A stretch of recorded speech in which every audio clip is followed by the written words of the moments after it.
A shifting electorate could result in outsized importance for older voters this year. Voters over 65 typically turn out for Republicans, but baby boomers, which increasingly occupy that age range, are appearing to lean more Democratic than their predecessors, which could be a huge boon for Kamala Harris. In the past three presidential elections, Republicans have comfortably carried voters 65 and older, but that margin has come down from Mitt Romney's 12-point advantage over Obama in 2012 to the 5 points that separated Donald Trump and Joe Biden in 2020. So here with us now for a closer look, White House correspondent with our partners at thehill.com, Alex Gangitano. Alex, great to see you. Realistically, based off what we have seen in the past, how important are baby boomers going to be to this election in general? Yeah, so a couple things we know. We know that older Americans vote.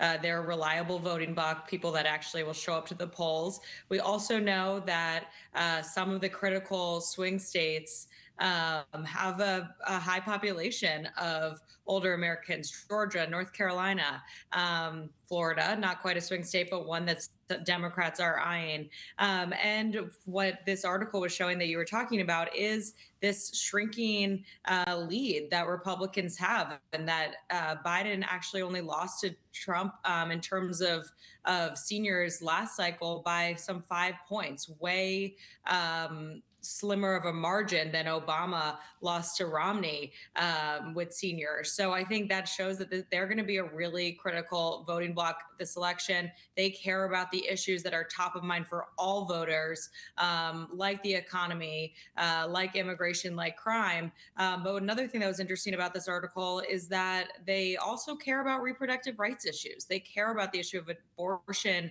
and birth control, which, some people might think older Americans, that's an issue that maybe, Gen Z or millennials care about more, but they care about it too. So, okay, let's talk about this shift because we are seeing that senior voters are starting to trend more toward the left. And again, we're talking about a group that was once very much reliably Republican. Do we know what's behind the shift? Yeah. So in this, NBC report, when they were talking to voters, a takeaway that I got is that former President Trump might be behind part of the shift. They looked at him as somebody that maybe they could support in 2016. Maybe they did. Come 2020, a lesser amount of them did. And then now this cycle, they're not happy that he gets off topic and talks about issues that don't matter as much to them. He doesn't stay focused on issues like, say, the economy, and he sometimes can say controversial remarks in some of his rallies. I found that really interesting that they were pinning this on Trump. Meanwhile, we do know that Trump is in his 70s. He's part of that demographic. And previously, we had two seniors running for president when President Biden was also at the top of the ticket. Now we have a younger American and Vice President Harris at the top of the ticket. So I'm curious to see how that also could shift things this cycle just because of the ages of the candidates is different than it was in 2020. So let's zero in on one of the battleground states, Pennsylvania, which could be, what it all comes down to. Harris's prospects there in the heavily Catholic northeastern part of the state aren't as solid as they were for our current president, Joe Biden.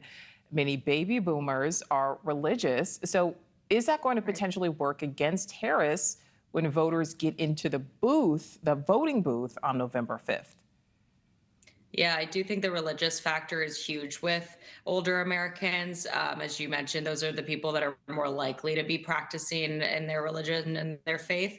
Of course, Catholics, even if you weren't a Democrat, maybe a Republican would be attracted to the fact that President Biden is Catholic, and that's a rarity. He's only the second Catholic president in U.S. history, and she doesn't have that going for her.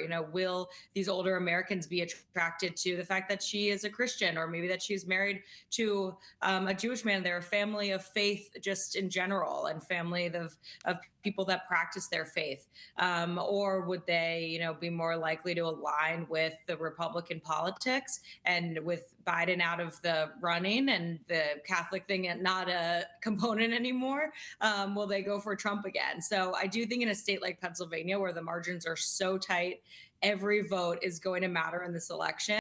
Thanks for watching. Go to joinnn.com to find News Nation on your screen. And don't forget to click the red subscribe button below to get more of News Nation's fact-driven, unbiased coverage.